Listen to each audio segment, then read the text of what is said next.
Program for local government authorities. On the front in Uganda discharges Ebola patients after testing negative. And in sport, former Spanish football boss Luis Rubiales gets over 10,000 euros fine for World Cup kiss saga. Now the details. I'm Sarah Adesanya.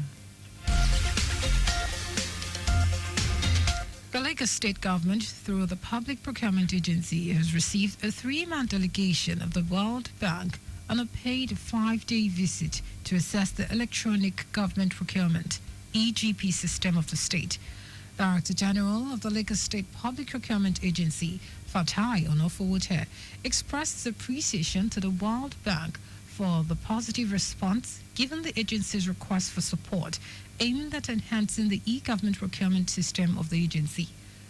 Onofowote explained that the agency began the digitalization process in 2018 and currently has 159 ministries, departments, and agencies of the state already onboarded on the e-government procurement platform of the state.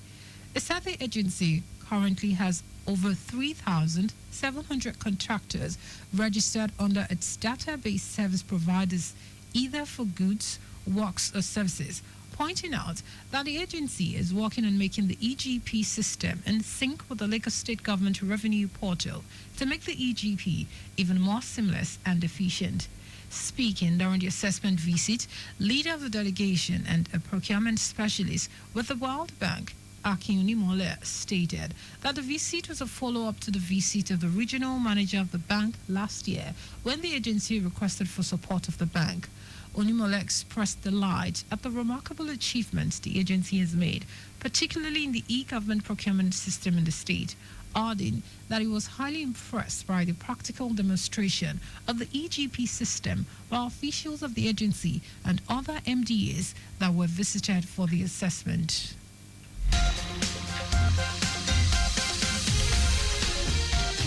A special advisor to the governor on transportation, Shalagiwa, has issued a decisive warning to motorists, both private and commercials, involved in the illicit practices of using fraudulent vehicle identification numbers, VINs, and concealing their registration plates, directing them to desist.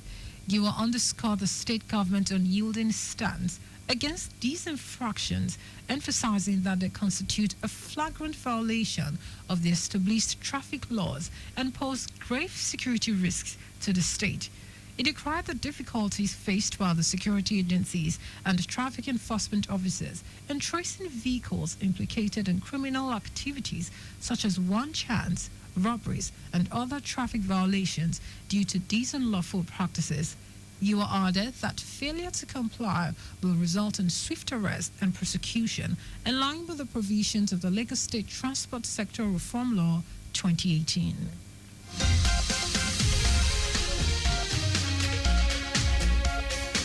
The federal government says the ongoing works on rehabilitation and expansion of the Lagos-Badagry Expressway has reached 80% completion and is expected to be delivered in April this year. Minister of Works David Umahi stated this during an inspection of the highway. Umahi said 46-kilometer stretch, which is the first section of the Okowash Road to Seme Border and Abidjan, will be ready for inauguration by President Bola Tinubu to commemorate the second year of his administration in office.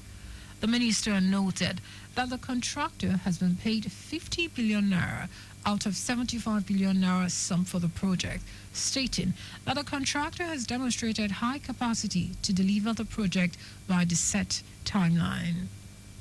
Well, we want to encourage the contractor so that we can make funds available, but I don't agree with their VOP. Say VOP is 11 billion. I don't know what my ministry has done, but I think they have, given them 3 billion. I don't like this word VOP. It's killing. So that's what we've done. So the review is going to BPP by today or so, and then from there to Federal Executive Council. But we will encourage them. We'll do everything to keep them working. They will not lose any money.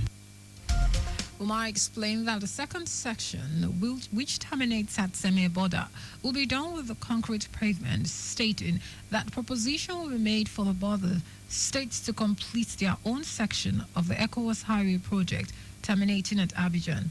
The Minister of Works commended President Bola Tinubu for working on about 270 inherited projects across the country, which are earmarked for inauguration in May this year.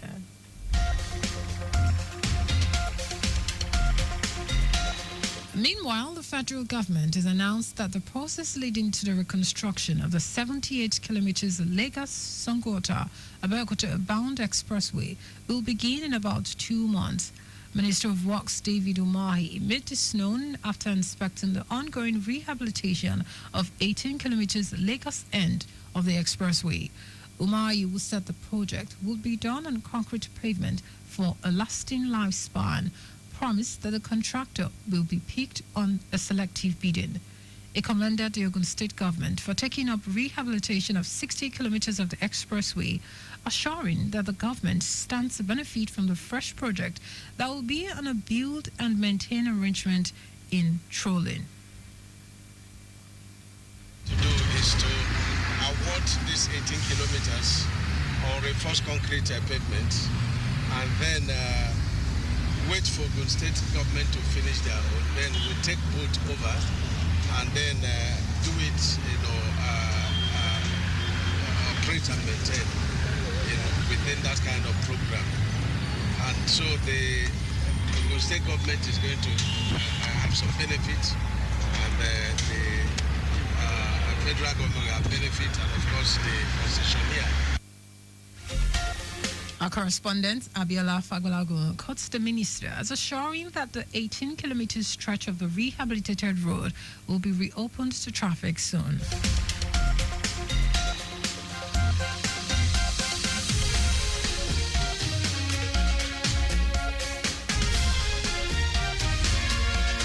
And now to the rest of the stories. The Independent Corrupt Practices and Other Related Offences Commission, ICPC, has expressed concern over embezzlement in local government system in the country.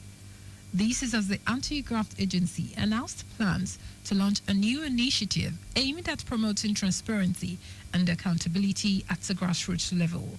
The program, titled the Accountability and Corruption Prevention Program for Local Governments in Nigeria, CPPLG, is expected to address systemic corruption and financial mismanagement in local government sector.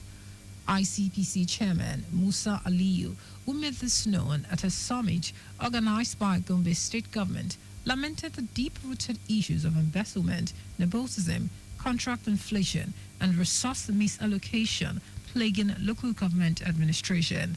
Aliyu outlined strategic measures that will be incorporated into the CPPLG to include enhancing financial autonomy, professionalizing local government services, encouraging citizen participation in governance, strengthening institutional mechanisms, and rigorously enforcing existing anti-corruption laws.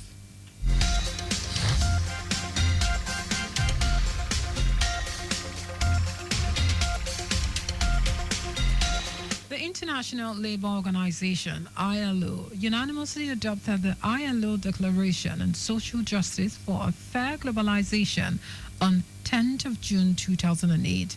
It builds on Philadelphia Declaration of 1944 and the Declaration of Fundamental Principles and Rights at Work of 1998, while expressing the contemporary vision of ILO's mandate in the era of globalization. Then, on the 26th of November 2007, the United Nations General Assembly declared that, starting from the 63rd session of the General Assembly, 20th of February will be celebrated annually as World Day of Social Justice. The theme for this year's World Day of Social Justice is strengthening a just transition for a sustainable future. The theme highlights the need for a holistic approach that weaves environmental sustainability with social justice, ensuring that workers, indigenous peoples, and marginalized communities receive the support they need through retraining, job creation, and strong social protection measures.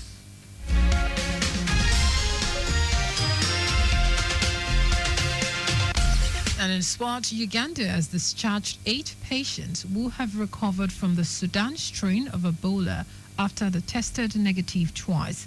Uganda's health minister, Jane Osero, confirmed the discharge of 8 patients, saying they should not be stigmatized. Health officials said the disease has killed 1 person and infected 8 others since an outbreak was reported last month. But 265 people who were listed for monitoring remain in quarantine. This is the 8th Ebola outbreak in Uganda since the first infection was recorded in 2000. The Sudan Ebola virus disease, SUDV, is a highly infectious hemorrhagic fever which is transmitted through contact with infected bodily fluids and tissues. It is one of the several strains of the Ebola virus known to cause outbreaks.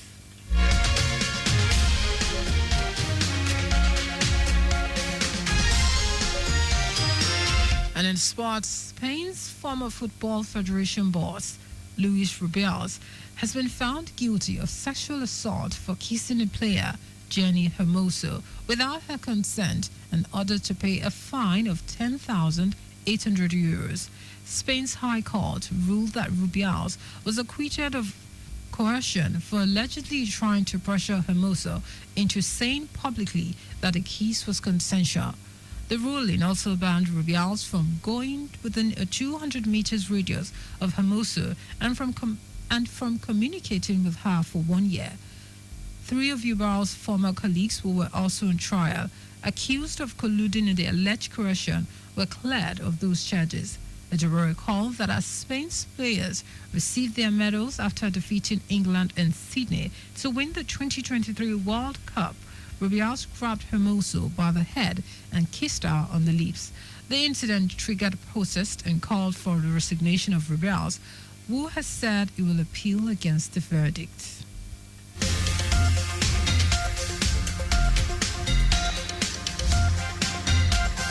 Just before we go, your vehicle is not a strong room. Please keep your valuables off the view of miscreants. You can follow us and like all our various social media platforms: X at Traffic Radio 961, Facebook Lagos Traffic Radio 96.1 FM, Instagram Lagos Traffic Radio 961. Subscribe and watch our news and programs live on YouTube at Traffic Radio 961. You can also visit our website www.trafficradio961.ng. Did you know that under the Sonlo administration, over 1,932 companies indicated interest to take on graduate interns after their training program designed to expose them in hands-on work experience? You can get more details on the Lagos State Government website. To end the news, here are the highlights of the major stories. The Lagos State Government, through the Public Procurement Agency, has received a 3-man delegation of the World Bank on a paid 5-day visit to assess the Electronic Government Procurement (EGP) system of the state. The Independent Corrupt Practices and Other Related Offences Commission (ICPC) has expressed concern over embezzlement in the local government system in the country. This is as the Anti-Graft Agency announced plans to launch a new initiative aimed at promoting transparency and accountability at the grassroots levels. We also told you that Uganda has discharged 8 patients who have recovered from Sudan strain of Ebola after they tested negative twice. And in sports, Spain's former Football Federation boss, Luis Rubiales, has been found guilty of sexual assault for kissing player Jenny Hermoso without her consent and ordered to pay a fine of €10,800. For contact to the newsroom, send a message to info@trafficradio961.ng. That ends the news broadcast compiled by Adewale Uluwokporoku. I am Sarah Adesanya. Thank you for listening and God bless you.